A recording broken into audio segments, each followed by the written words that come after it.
Clear. Okey, alhamdulillah. Assalamualaikum warahmatullahi wabarakatuh. Alhamdulillah, alhamdulillah bil alamin. Wassalatu wassalamu ala asyrafil anbiya'i wal mursalin wa ala alihi wa sahbihi ajma'in. Alhamdulillah, petang ini kita berada dalam kuliah ataupun sebut sebagai mau'izah ataupun sebut sebagai tazkirah petang.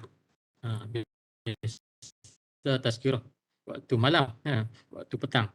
Alhamdulillah, walaupun waktu mana sekalipun kita alhamdulillah berada dalam majlis ilmu. Mudah-mudahan dapat saya dan sama-sama kita berkongsi tentang ilmu Allah SWT ini. Pada petang ini insya-Allah kita akan membincangkan tentang satu tajuk yang agak menarik untuk kita kongsikan, iaitu berkaitan dengan positif dalam berfikir.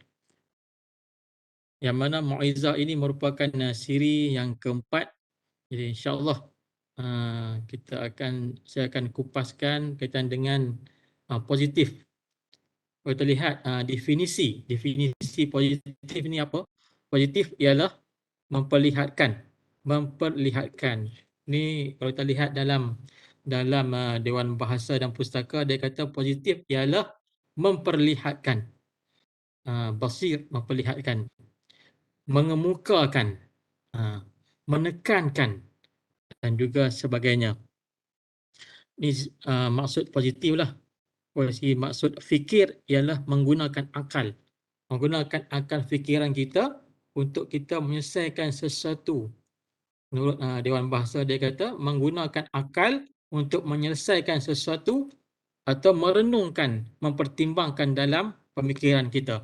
Kalau kita lihat positif dan juga fikir ini, kita lihat dalam Al-Quranul Karim, cerita kisah Nabi Ibrahim alaihissalam. Nabi Ibrahim alaihissalam dia berfikir, dia mencari siapa Tuhan dia. Mencari siapa Tuhan. Kalau kita lihat dalam Al-Quran Karim, cerita Nabi Ibrahim AS dengan bapa dia. Dia tanya kepada bapa dia, wahai bapakku, wahai ayahku, di manakah Tuhan? Dia mencari siapakah Tuhan. Di mana bapa dia, Nabi Ibrahim AS, orang yang ukir berhala.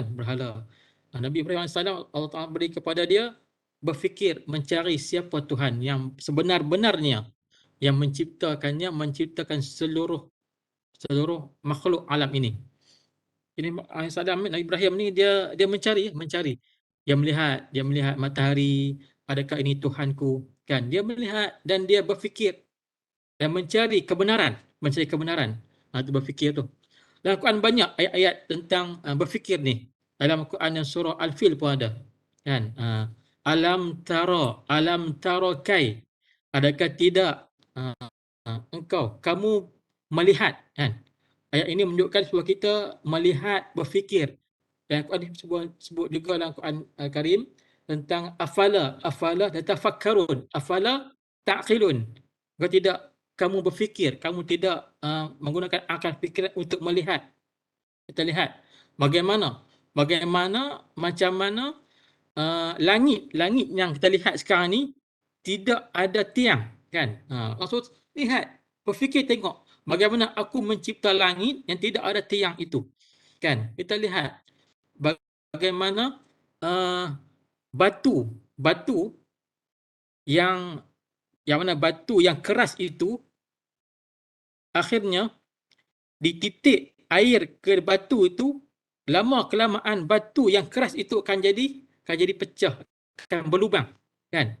Kau tidak melihat, tidak berfikir bagaimana ciptaan Allah SWT dalam alam ini untuk kita berfikir mencari kebenaran. Bagaimana satu itu terbentuknya, terjadinya, kan? Semuanya ini ilmu Allah SWT untuk kita mencari, kan? Untuk kita berfikir tentang kebesaran Allah Subhanahu Wa Taala. Menurut Syekh Muhammad Mutawalli Al-Sya'rawi mengatakan, fikiran adalah alat alat ukur yang digunakan oleh manusia untuk memilih sesuatu yang dinilai lebih baik dan lebih menjamin masa depan diri dan keluarga. Ini menurut Syekh Muhammad Mutawalli Asy-Sya'rawi, merupakan ulama besar. Dia kata fikiran kita ni, akal kita ni adalah alat ukur yang digunakan oleh manusia. Kita gunakan fikiran ni untuk kita menjadi alat ukur untuk kita memilih sesuatu dinilai lebih baik, lebih menjamin. Kita fikir tengok apa yang boleh dinilai sebagai menjamin masa depan kita, kalau kita. Kalau dari segi keduniaan ini, kita fikir apa yang perlu kita buat untuk menjamin diri kita dan keluarga kita. Jadi kena apa? Kena berusaha lah. Berusaha mencari pekerjaan. Kan? Itu untuk keduniaan. Dan untuk akhirat pula, kita benar macam mana kita nak berfikir, nak bawa diri kita, nak bawa keluarga kita untuk mendapat redha Allah dan akhirnya masuk syurga Allah Subhanahu Wa Taala. Jadi dua perkara yang perlu kita fikir. Pertama, fikir keduniaan untuk kebahagiaan kita dan juga kebahagiaan keluarga kita. Yang kedua, kita nak fikir juga bagaimana nak bawa kebahagiaan di akhirat. Dua-dua ni penting. Dua-dua ni sangat penting. Yang kita hanya pilih akhirat saja, kita tinggal dunia, jangan. Yang kita pilih dunia saja, kita tinggal akhirat pun jangan. Sebaiknya ialah kita fikir kedua-dua sekali. Dunia kita ambil dan akhirat kita ambil. Kan? Dua-dua kita perlukan. Kenapa kita perlu ambil dunia? Kerana kita dilahirkan di dunia ini untuk kita menikmati dunia ini. Janganlah sampai kita bawa dunia masuk dalam hati kita dan jiwa kita dan hingga kita melupakan akhirat. Dua-dua ni penting. Yang keempatnya, berfikir. Berfikir yang diberi tambahan kata positif dapat diartikan bukan sekadar berfikir untuk menggunakan akal sahaja, tetapi lebih peranannya lebih memperperanankan perasaan. Salah satunya adalah prasangka.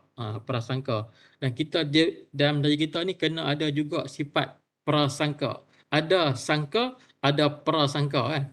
Kena ada prasangka juga, kan. Contoh, kita tengok jiran sebelah rumah kita, kan. Kan. Jiran sebelah rumah kita, tiba-tiba waktu malam ada orang masuk rumah, kan. Kita duk sangka baik, tak apalah depa pindah rumah kot, kan. Tiba-tiba orang duk jerit, orang tu jerit, tolong. Tak apalah. Depa ni saja main-main kot, kan. Jangan. Kena ada sifat dan prasangka juga. Pasal apa jiran aku ni? Kan tiba-tiba jerit tengah malam ni. Rupanya pencuri masuk. Kena ada juga ambil alert bagi jiran. Kenapa? Dan Nabi SAW pernah bersabda, ad-dar qabla ad-dar, sebelum kamu nak beli rumah, nak tengok rumah dan tengok jiran. Ablal qabla ad-jar qabla ad-dar. Tengok jiran sebelah rumah kamu, kan. Parti tengok. Parti bukan maksud apa? Parti kalau ada kecemasan, bantu. Jangan buat tak tahu saja. Kerana kita pun satu hari akan diuji juga. Mana tahu satu hari orang masuk rumah kita pula, kan. Jadi kita perlukan bantuan dari jiran. Yang ni kena ada sifat juga, sifat prasangka juga. Bukan masuk jaga tepi orang tak, tapi orang kata apa, alert lah keadaan sekeliling kita. Okey, baik. Yang ni positif dalam berfikir. Dalam lihat dalam surah Ad-Duha, ma wadda'aka rabbuka wa ma qala, maksudnya Tuhanmu tiada meninggalkan kamu dan tiada pula benci kepadamu. Mana Allah Ta'ala tidak akan meninggalkan kita dan Allah SWT juga tidak akan benci kepada kita. Ini kita kena ada prasangka baik, kan. Allah Ta'ala akan ikut apa yang kita akan sangka, apa yang kita sangka, kan. Kalau kita sangka baik aja jadinya. Jadi kita kena ada dalam diri kita ni, kena ada sifat sifat bersangka baik. Kenapa? Kerana Allah Ta'ala tidak akan meninggalkan kita, tidak akan membenci kita. Ini semua terletak kepada kita punya kata apa, perbuatan kita kan, tingkah laku kita. Jadi kita kena ada dalam diri kita ni harap pada Allah Subhanahu Wa Taala, dan apa jua keadaan kalau kita diuji sebagai bagaimana ujian sekalipun, kena ada prasangka dari kita Allah Taala menguji kita untuk ada kebaikan yang akan datang, insya-Allah.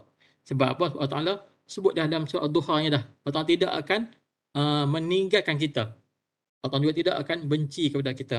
Jadi kita sendirilah bagaimana nak kontrol bila kita diuji dan sebagainya. Wa asa an takrahu syai'an wa huwa khairul lakum wa asa an tuhibbu syai'an wa huwa syarrul lakum wallahu ya'lamu wa antum la ta'lamun. Boleh jadi boleh jadi kamu benci sesuatu, kita benci. Contoh kita benci melihat orang buat kejahatan. Kita benci tengok orang buat kejahatan, kita benci. Kan kita boleh jadi kita benci. Padahal ia amat baik bagi kamu terlihat terlihat benda tu buruk bagi kita kan. Tetapi orang kata benda tu ada kebaikan juga. Jadi contoh orang kata apa? Benda kita buat satu benda tu nampak macam ada yang tak kena, orang tak suka kat kita kan. Tak suka kepada kita. Padahal orang kata padahal ia amat baik bagi kamu. Padahal benda tu sebenarnya baik untuk kita. Kan? Dan boleh jadi pula kamu menyukai sesuatu, kita suka sesuatu, nampak benda tu kita suka. Tapi padahal ia buruk bagi kamu. Padahal benda tu buruk bagi kita. Allah Ta'ala mengetahui sedangkan kamu tidak mengetahui. Dia tak tahu. Benda tu nampak baik tapi sebenarnya benda tu buruk. Kan? Allah Ta'ala jadi kepada kita ni dah elok cantik dah. Cuma kita yang tak tahu benda tu baik dah untuk kita pada masa akan datang. Kan? Kan? Setiap apa yang Allah Ta'ala jadikan kepada kita semua ada apa? Ada hikmah, ada dia punya hikmah dia. Ada dia punya kebaikan yang kita tidak tahu di masa sekarang, mungkin di masa akan datang kita akan dapat kebenaran dia. Setengah orang macam tu kan. Jadi kita kena ada rasa apa? Kena ada rasa sentiasa ada sangka baik dengan Allah Ta'ala. Mungkin ini ujian untuk kita pada hari ini, tetapi mungkin akan datang kita akan dapat dia punya kebaikan di masa akan datang. Itu yang dimasukkan dengan ayat dalam surah ni, surah Al-Baqarah ayat 26 ni, wa asa an takrahu syai'an wa huwa khairul lakum. Wa asa, dan boleh jadi kita benci sesuatu, mungkin benda tu baik untuk kita. Okay, baik. Positifnya, maka jangan kita ada rasa putus asa dengan rahmat Allah Ta'ala. Datanglah apa masalah sekalipun, jangan kata tidak ada jalan penyelesaiannya, kerana ada dia punya penyelesaiannya dengan Allah Ta'ala. Kan? Setiap apa perkara yang Allah dadangkan kepada kita, yang berlaku pada kita, akan ada dia punya jalan penyelesaiannya. Ada jalan dia punya jalan penyelesaian dia ada. Tetapi kita kena carilah dan mintalah pada Allah Ta'ala tunjuklah kepada kita jalan penyelesaiannya. Sama ada Allah Ta'ala hendak jadikan atau tidak sahaja, dan kalau tidak menjadi, itu adalah sebahagian ujian daripada Allah SWT. Jadi kita kena rasa semua apa yang Allah jadikan kepada kita ada je pun jalan penyelesaiannya. Setiap ujian Allah bagi kepada kita ni ada je pun hikmahnya. Hikmahnya ialah pertama sekali ialah dengan kesabaran. Setiap apa yang berlaku pada diri kita, pertama sekali sabar dulu. Sabar. Seperti mana yang berlaku kepada para nabi sebelum ni. Contoh Nabi Ibrahim AS. Kan? Nabi Ibrahim AS berapa lama dah kahwin, kan? Lepas tu baru dikurniakan zuriat Nabi Ismail AS. Lepas tu pula dapat arahan dari Allah SWT, wahai Ibrahim, kamu hendaklah sembelih anak kamu. Dah nak dapat anak susah, lepas tu dah dapat anak, Allah Ta'ala perintahkan sembelih pula anak. Jadi Nabi SAW apa? Berfikir dengan positifnya. Kan? Ini ujian untuk dia. Kan? Dia ujian untuk Nabi Ibrahim alaihissalam dan ujian juga pada nabi-nabi yang lain dan Nabi Ayub alaihissalam, Nabi Nuh anak isteri tinggalkan dia, Nabi Ayub dengan penyakitnya ditimpa ujian juga, isteri pun tinggalkan dia. Jadi kita juga tak dapat lari daripada ujian daripada Allah SWT. Kenapa? Kerana kita hidup kita ni penuh dengan ujian. Dia tiga perkara tujuan kita hidup dalam dunia ni. Saya corner sikit. Tiga kita nak tahu tujuan kita hidup dalam dunia ni. Pertama sekali, yang kita hidup dalam dunia ni ialah menjadi hamba Allah. Jadi khalifah, jadi hamba Allah. Kita sembah pada Allah Ta'ala. Dan sebagai hamba Allah. Yang kedua ialah kita dunia ni sebagai tempat ujian pada kita. Kena ingat tujuan kita hidup ni untuk diuji. Kalau dia tak nak diuji, jangan hidup kat dunia ni. Syarat hidup kat dunia ni mesti diuji. Sama ada kita tahan atau tidak. Tapi Allah Ta'ala akan uji kita ni dengan ujian yang kita mampu buat. Kalau tak tahu kita mampu, dia uji kita. Test kita sama ada kita nak sabar atau tidak. Kalau tak sabar, habislah kita. Kerana ujian pasti akan berlaku sampai bila? Sampailah kita meninggal dunia. Okey, baik. Yang ni optimis. Rasulullah SAW, kisah Suraqah bin Malik. Cerita Suraqah bin Malik ini, itu hijrah Nabi ke Madinah. Itu Suraqah bin Malik, penunggang kuda yang cekap.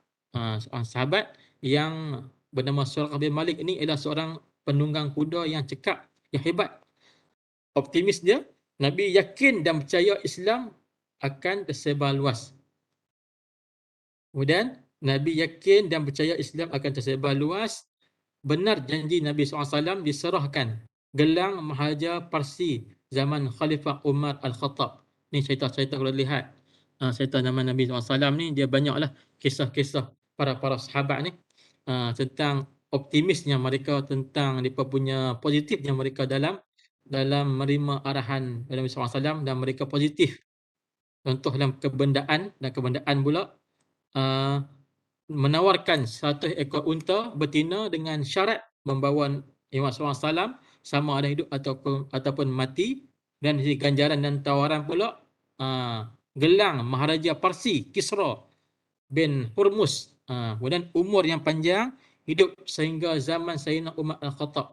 Ini cerita sahabat-sahabat Nabi yang hidup mereka ni umur mereka panjang. Tinggallah zaman Sayyidina Umar Al-Khattab.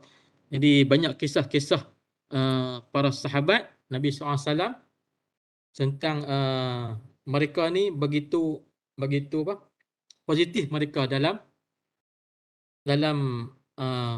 amalan mereka dan kerjaya mereka. Kemudian kemudian kita bersedia membantu. Kenapa? Kerana ada hadis riwayat daripada riwayat Muslim, dia katanya, ketahuilah bahawa Allah Ta'ala akan mempermudahkan urusan hamba yang membantu orang lain yang di dalam kesusahan. Misalnya bersabda, wa may yassara ala mu'sirin yassarallahu alaihi fi dunya wal akhirah. Siapa yang mempermudahkan urusan mereka yang susah, maka Allah akan mempermudahkan urusannya di akhirat, di dunia dan di akhirat nanti. Jadi sesiapa yang ada kesusahan dan kita cuba bantu yang sebaik mungkin, Allah Ta'ala akan balas balik. Itu Allah Ta'ala akan permudahkan juga kita urusan kita dunia dan akhirat. Kan? Jika ada sahabat-sahabat kita kan, tengok dia susah kan, dia perlukan kewangan ke apa kan, bantu yang sekadar kita mampu, dan insya-Allah ingatlah janji Allah Ta'ala akan balas balik kebaikan yang kita buat itu. Di dunia kita akan dapat senang, dunia kita akan dapat kebahagiaan, di akhirat nanti kita akan dibalas kebaikan juga apa yang kita lakukan. Bagaimana kisah zaman dahulunya, bagaimana seorang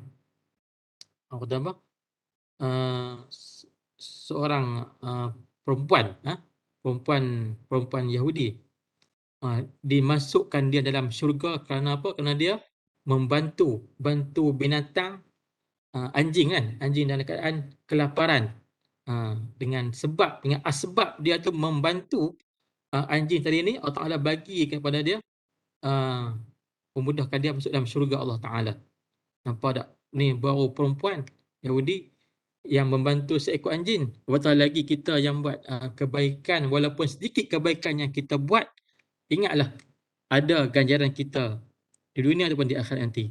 Dan ada rasa simpati. Pernah suatu hari Nabi SAW didatangi oleh satu kumpulan manusia yang sangat miskin. Mereka ni kaki ayam ya, kasut tak ada, pakaian, dan penampilan mereka ni menggambarkan susah sungguh lah. Yang kita tengok orang susah lah ni, orang yang duduk di kaki lima kan, yang tidur di kaki lima kan, kata apa, yang tidur di bawah-bawah jambatan, di tepi-tepi kedai tidurnya. Mereka ni susah sungguh, sampai ke tahap susah ni pakaian mereka dah carik, dah lusuh dah.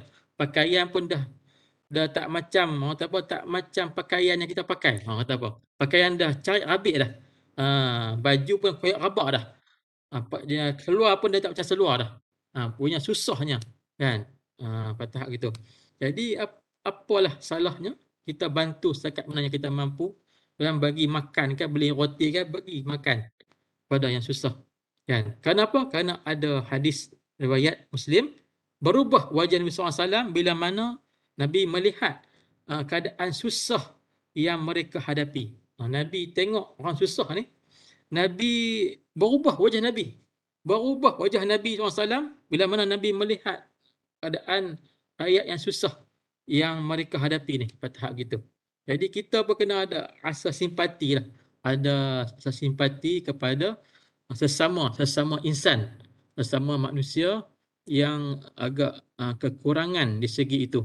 Dan apalah, orang kata apalah, orang kata sedikit yang kita beri itu taklah menjejaskan apa pun kan. Kita beli roti je pun kan, beli roti 50 sen yang harga RM1, tengok ada yang susah kan, bagi makan. Kerana kita ingat apa yang kita buat, kebaikan yang kita buat ini, kita akan dapat saham kita di akhirat nanti, insya-Allah. Kemudian pantang dalam menyerah, tidak ada asa putus asa. Firman Allah SWT dalam surah Al-Hijj ayat 55-56, maksudnya, mereka berkata, kami menyampaikan khabar yang menggembirakan kepadamu dengan cara yang benar, oleh itu janganlah engkau termasuk golongan orang yang berputus asa. Nabi Ibrahim berkata, dan tidak ada yang berputus asa daripada rahmat Allah Tuhannya, melainkan orang yang sesat. Ini cerita tentang orang yang berputus asa. Sesungguhnya agama melarang umatnya daripada ada rasa berputus asa, kerana orang-orang yang berputus asa itu tergolong dalam kalangan orang-orang yang sesat dari jalan kebenaran. Ini banyak berlaku sebenarnya. Banyak berlaku bila orang ditimpa dengan musibah yang berbagai-bagai kan, berbagai-bagai musibah. Jadi dia rasa putus asa dan tak nak hidup dah. Ada orang ambil jalan mudah. Jalan mudah macam mana nak hilangkan rasa beban yang begitu besar ni? Ialah mati lah. Mati, terjun apa? Terjun jambatan. Baru ni ada lagi kisah terjun jambatan Pulau Pinang baru ni kan, Ustaz Adam. Dalam semua kot, 2-3 hari lepas. Terjun lagi jambatan Pulau Pinang. Jambatan Pulau Pinang ni ke tempat orang bunuh diri, senang lah. Kan, senang. Rasa tekan-tekan sikit je, lompat jabatan, terjun jabatan, bunuh diri. Jadi bila kita diuji ni, janganlah kita rasa terputus asa dengan ujian Allah. Kita kena ada rasa uji kita ni, kena kita rasa, orang kata apabila diuji ni, kita kena ada sangka baik dengan Allah, bahwasanya ujian yang Allah beri pada aku ni akan ada kebaikan lepas ujian ini. Kena ada rasa sangka baik dengan Allah Ta'ala. Bila kita tidak ada sangka baik dengan Allah Ta'ala ni, kita akan buat sesuatu yang di luar dugaan. Kita akan ikut apa yang dibisik oleh syaitan. Bila kita diuji ni, syaitan dia mudah main. Dia mudah main kat kita, dia mudah bisik, buat sesuatu benda yang lari daripada syariat. Ni bila ramai yang berlaku bila time diuji begini, kan? Bila kita diuji ini, kita kena banyakkan berdoa pada Allah Taala, yang mana doanya Allahumma la sahla illa ma ja'altahu sahla wa anta taj'alul huzna idza syi'ta sahla. Maksudnya, ya Allah, tidak ada kemudahan kecuali apa yang engkau jadikannya mudah, dan engkaulah yang menjadikan kesedihan, kesulitan, jika engkau kehendaki pasti ia akan menjadi mudah. Ini doa yang kalau boleh kita hafalkan, kita baca setiap kali waktu selepas solat, lepas zikir, baca doa ni. Kan, Allahumma la sahla illa ma ja'altahu sahla wa anta taj'alul huzna idza syi'ta sahla. Tak boleh hafal dalam bahasa Arab, baca dalam bahasa Melayu. Ya Allah, tidak ada kemudahan. Allahumma la sahla, tidak ada kemudahan illa kecuali apa yang engkau jadikan itu mudah. Dan dunia ini tidak ada yang mudah, dan tidak ada satu yang mudah. Semuanya kena ada usaha. Dan engkaulah yang menjadikan kesedihan. Yang ni kesedihan al-huzna ni, Allah Ta'ala yang jadikan kita sedih. Kan, kesulitan, kesedihan, kesulitan. Jika engkau kehendaki, pasti ia akan jadi mudah. Yang kita semua minta Allah Ta'ala. Yang jadikan sesuatu yang menimpa kita, yang menimpa ujian pada kita ni, Allah Ta'ala yang uji kita. Jadi kita minta pada Allah Ta'ala, kan, mudah-mudahan apa yang diuji kita ni jadikan kita kekuatan pada diri kita untuk kita bangun semula, bangkit semula setelah kita diuji. Okey, gitu. Kemudian menghargai ciptaan Allah Ta'ala, iaitu takwa lah. Takwa yang paling mulia. Firman Allah Subhanahu Wa Ta'ala, wahai manusia, sungguh kami telah menciptakan kamu dari seorang laki-laki dan seorang perempuan. Kemudian kami jadikan kamu ada berbangsa-bangsa, ada suku-suku, agar kamu saling mengenal. Sesungguhnya yang paling mulia di antara kamu si Allah ialah orang yang paling takwa. Sungguh Allah Maha mengetahui, Maha teliti. Dan surah Al-Hujurat ayat 13 ini Allah Ta'ala menceritakan tentang orang yang paling takwa di Allah Ta'ala, iaitu Allah Ta'ala menciptakan laki-laki dan perempuan, kemudian Allah Ta'ala jadikan kamu ada bangsa. Kita ada bangsa, ada orang bangsa Melayu, Cina, India, kan, ada negara macam-macam, berbagai-bagai negara pula, negara Eropah, kan, negara Timur Tengah, berbagai negara, berbagai suku-suku pula lagi, berbagai puak-puak pula lagi, kan. Untuk apa semua ni? Untuk kita saling kenal-kenal, saling bertaaruf, kan. Kita tak kenal, jadi kita kena berkenal-kenalan sesama kita. Bila kita kenal mengenal, jadi kita, orang kata apa, bila kita saling kenal mengenal, kita akan berhubung satu rahim di antara sesama manusia. Sesungguhnya yang paling mulia di antara kamu si Allah Ta'ala ialah yang paling takwa. Apa dia takwa? Sebut takwa tu apa? Takwa inilah kita takut pada Allah Ta'ala, dalam masa yang sama kita melakukan apa sahaja kebaikan yang Allah Ta'ala suruh, dan kita meninggalkan apa-apa sahaja yang Allah Ta'ala larang. Itu maksud takwa tu. Kita ni nak jadi orang yang takwa ni, dalam diri kita ni kena ada ciri-ciri sebagai orang yang bertakwa. Kan? Pertama, Islam, kita kena pergi pada tahap orang yang beriman. Lepas tu orang yang bertakwa, orang yang soleh. Orang takwa dan soleh kena pergi ke tahap gitu. Boleh sampai ke tahap tu, alhamdulillah, mudah jalan kita ke syurga. Kan? Jangan kita sampai tahap kita cakap orang Islam saja, beriman dah, soleh pun dah, takwa pun dah. Yang ini susah. Ke syurga susah. Kan? Nama Islam, tetapi jika perbuatan dia, sembahyang dia pun tidak, kan? Solat pun tidak, zakat pun tidak, puasa pun tidak, hanya nama je Islam. Jadi kita ni bagaimana kita nak menuju ke syurga Allah Ta'ala nanti. Hidup kita ni hidup yang sementara. Dunia ni tempat kita meninggal. Kita akan tinggal tu hari nanti. Dan apa yang kita akan bawa di akhirat nanti ialah iman kita, takwa kita, amal soleh kita. Kemudian perbagaikan nikmat. Jika perbezaan-perbezaan tidak saling dikenali, bahkan dicurigai, kerana merasa menjadi manusia yang paling super, yang hebat, segala-galanya hebat, kemudian saling hina, saling mencaci, membenci, mencaci, maka yang tumbuh dalam kehidupan manusia adalah permusuhan yang hujung-hujungnya saling mencelakakan. Kalau dia tidak ada sifat takwa, saling bertaaruf bersama kita, saling satu rahim sama kita, kita akan sampai ke tahap kita akan buat saling mencerca, saling mencaci sesama kita, kan? Tengok kawan-kawan elok kita nak hantam dia, kan? Nak mencaci, ada aja cara kita nak apa? Nak cari permusuhan di antara kita, kan? Nak buat musuh, kan? Nak saling nak hina dia, hina kawan ni, kan? Hina daripada cakap mulut direct, ada orang saling hina menghina, caci mencaci dalam media sosial, kan? Lagilah, kan, dengan sosial yang berbagai, yang Facebook dan macam-macam lah. Yang ni kita kau elakkan, kerana inilah merupakan sifat-sifat yang mazmumah yang perlu kita elakkan sebagai hamba Allah. Kemudian bersahabat dinaungi oleh Al-Arsh. Sebuah hadis lagi yang masyhur dibawa oleh Imam An-Nawawi, dan hadis yang diriwayat daripada Bukhari dan juga Muslim tentang 7 golongan.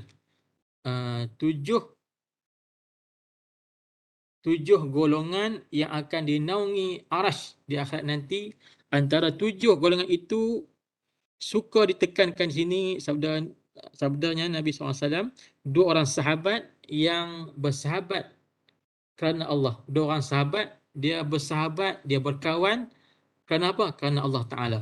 Mereka bertemu kerana Allah, mereka berpisah kerana Allah. Kita nak cari bersahabat, carilah sahabat yang boleh dekatkan kita dengan Allah Ta'ala. Kita bersahabat, kawan dengan dia kerana Allah, kan? Kemudian kita bertemu dengan dia kerana Allah, dan nanti kita akan berpisah dengan dia juga kerana Allah Subhanahu Wa Taala. Inilah di antara golongan yang akan mendapat naungi Arsh. Kemudian kita mohon doa ketika kita bersahabat. Doa ni kita bersama rakan kita, iaitu Allahumma habib abdaka hadza ila ibadikal mu'minin habib ilal mu'minin. Maksudnya, ya Allah, jadikanlah hamba-mu ini dicintai pada hati orang-orang yang beriman, dan jadikanlah mereka mencintai orang-orang yang beriman. Amalkan doa ni, doa untuk saling dikasihi oleh rakan-rakan. Kalau kita nak rakan-rakan kita, sahabat-sahabat kita suka dengan kita, suka mana masuk dia apa, bila tengok muka dia ni rasa seronok kawan dengan dia, kan? Senyum kan. Ni tengok muka dia ni macam harimau kan, nak marah kan.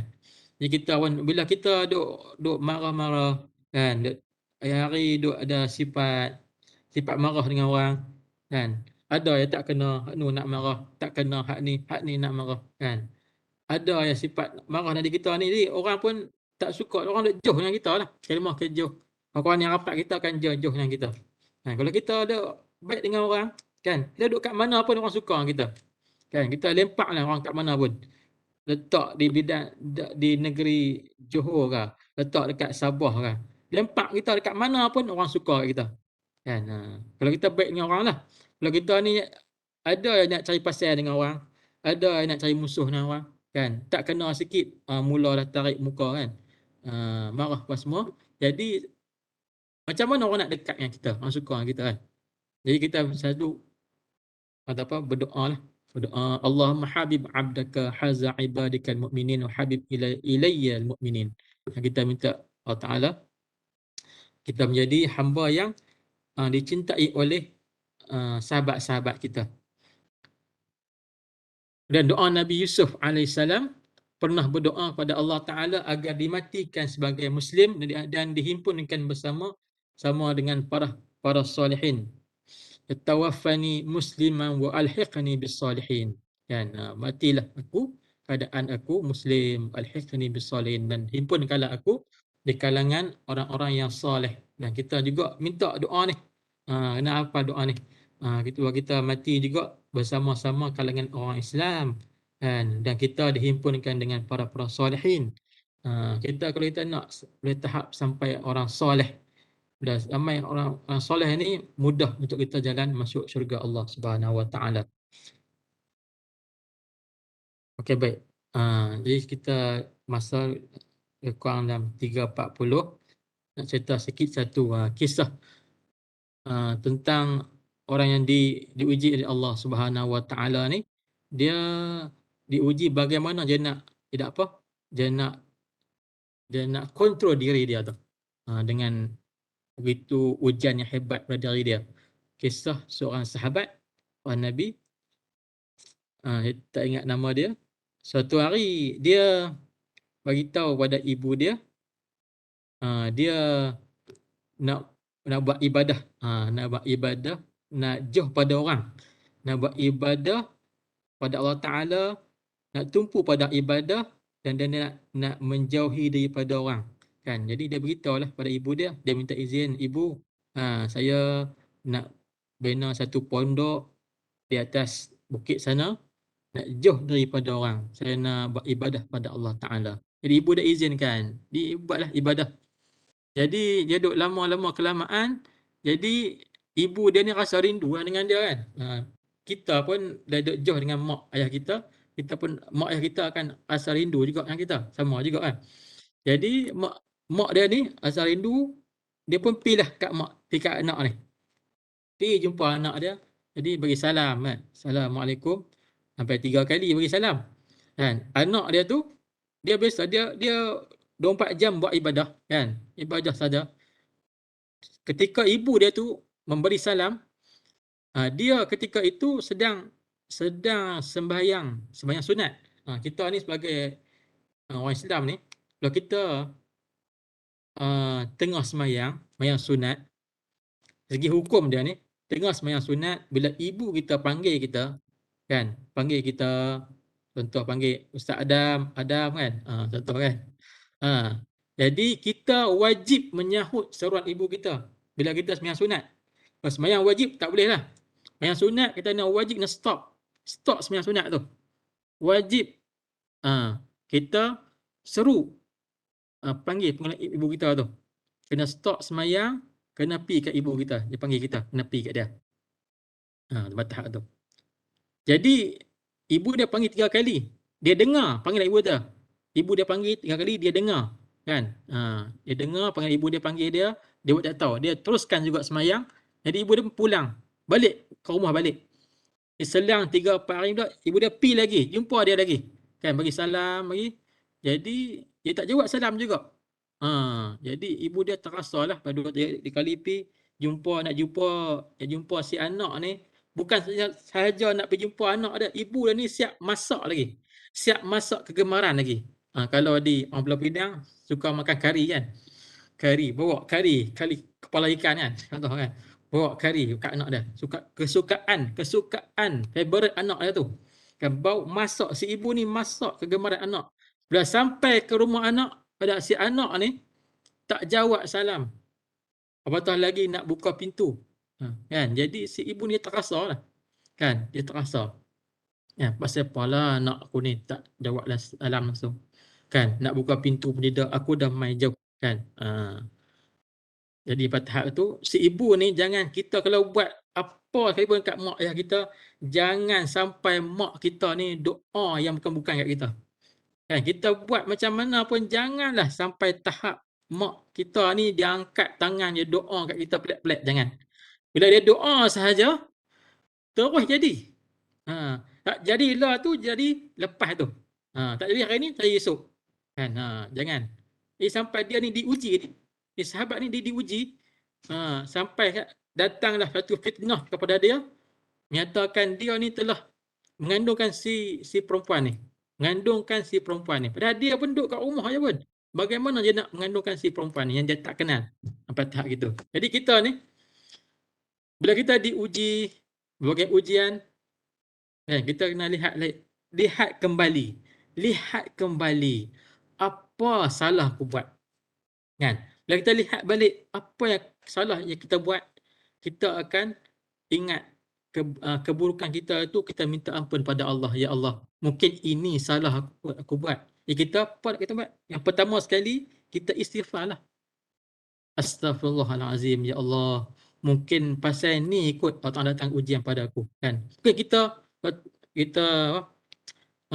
bila tak jalan, tiba-tiba, ni contoh-contoh kan, jalan, tiba-tiba kita ada kayu depan tu, kita sepak pergi tengah jalan. Tersepak tengah jalan kan. Jadi menyebabkan ada kemalangan dan sebagainya. Dengan perbuatan itu, kita akan diuji pula. Jadi kita lihat balik. Oh, aku dah buat salah ni. Kan? Sekian-sekian aku dah buat salah. Contoh saya, tiba-tiba saya tersepak kucing apa kan. Dengan perbuatan tersepak kucing itu, Allah Ta'ala uji saya. Tiba-tiba satu hari, kaki saya sakit. Aku teringat, aku dulu ni, aku pernah sepak kucing ni. Jadi ingat balik kesalahan kita. Mungkin kita pernah buat salah dan silap, kita minta ampun pada Allah. Ya Allah, ampunkanlah dosa aku, ya Allah. Aku pernah buat silap sebelum ni, ya Allah. Mungkin ini ujian pada diri aku redha, ya Allah. Dan aku bertaubat tidak akan ulangi perbuatan aku lagi dah. Jadi itulah sahaja untuk kuliah pada hari ini tentang positif kita berfikir. Berfikirlah.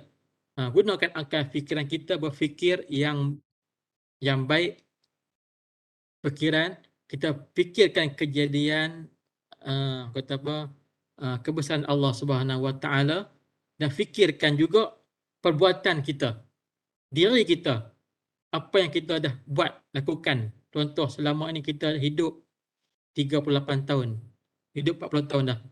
Fikirkan apa yang dah kita lakukan sebelum ni, kan. Jadi masa sekarang, masa untuk berubah untuk kebaikan. Dan pernah lihat satu hadis, dia kata, kamu hendaklah lebih baik daripada semalam. Maksudnya hari ini hendaklah kamu lebih baik daripada semalam. Mana masuk untuk hari ini, untuk esok pula mesti lebih baik daripada hari ini.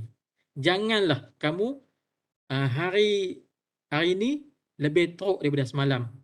Ini orang apa? Orang celaka. Orang yang terbaik adalah dia hari ini lebih baik daripada semalam, dan esok buat lebih baik daripada hari ini. Dan kalau kita buat hari ini lagi teruk daripada semalam, kita kategori sebagai orang yang celaka. Orang yang teruk lah.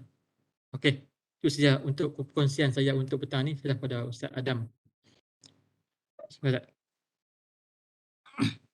Alhamdulillah, terima kasih pada Fadil Ustaz Ismail Yub atas perkongsian yang disampaikan tadi, yang tajuknya positif dalam berfikir. Jadi dapatlah kita simpulkan di sini bahawa betapa kita kena positif dalam kita berpositif, positif dalam kita berfikir ini, kita nak letakkan satu prasangka yang benda yang baik. Sangka yang benda yang baik lah saya letak kan. Ya. Ke benda yang baik kan. Dan kita melihat kan setiap sesuatu yang berlaku tu pasti ada hikmah dia. Itulah kita lihat bagaimana Ustaz kongsikan beberapa kisah-kisah sebenarnya pada para anbiya, nabi-nabi terdahulu, kan, kisah Nabi Ibrahim AS, nabi-nabi yang lain, dan juga sahabat-sahabat Nabi SAW, dan bagaimana Rasulullah SAW sendiri, bagaimana seorang yang positif dalam berfikir ini, kita melihatkan kesan hikmah dia tu dapat dilihat kemudian, kan, dapat dan dia benda tu boleh menjadi satu motivasi juga kepada kita, terutama dalam kita bekerja dan sebagainya. Bagaimana nak pastikan orang kata apa, kita punya tahap kita punya momentum kita itu dapat dikekalkan ataupun ditambah baik, kan? Jadi sebelum itu, sebelum saya kongsikan kehadiran, jika ada sebarang persoalan yang ingin diajukan, bolehlah sampaikan di ruangan chat ataupun boleh unmute dan tanyakan soalan. Dipersilakan.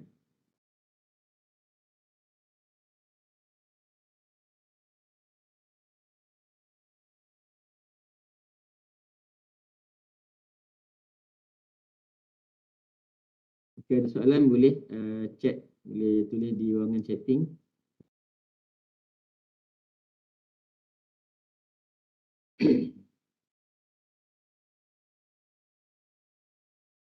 Setelah itu saya telah pun kongsikan juga link kehadiran untuk program Maulizah bagi siri kali ini.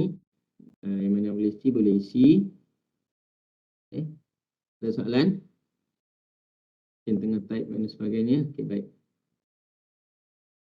Okay, kalau tak ada apa-apa soalan, terima kasih sekali lagi ucapkan pada Fadil Ustaz Ismail Ayub atas perkongsian yang disampaikan. Mudah-mudahan dapat memberi manfaat kepada kita di samping dapat kita berfikir, terus berfikir positif dalam berfikir. Dan kita memang ada tujuan lah, betul macam Ustaz Ismail sebut ni, kita berfikir ni sebab itulah Allah SWT sebut inna fi khalqis samawati wal ardi wa ikhtilafil laili wan nahar wa li'ayatin liulil albab. Sebab apa sesungguhnya pada penciptaan langit dan bumi ini semua tu ada Allah Taala suruh kita berfikir kan.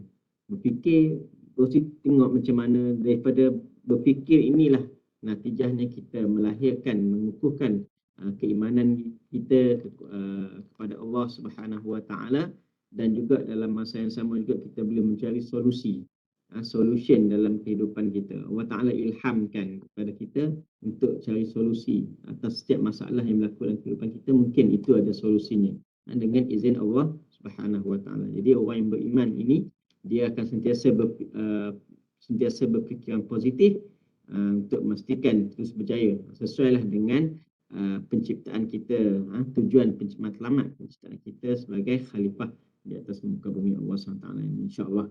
Jadi sekali lagi saya ucapkan jutaan terima kasih kepada Ustaz Ismail, dan saya mohon ampun dan maaf jika ini ada segala kekurangan sepanjang mengendalikan program Maulizah pada siri kali ini. Insya-Allah kita bertemu lagi pada siri Maulizah yang akan datang pada bulan hadapan, insya-Allah. Aku liqauli hadza wa astaghfirullahal azim li wa lakum. Kita akhiri dengan tasbih kafarah dan suratul Asr. Subhanakallahumma wa bihamdika.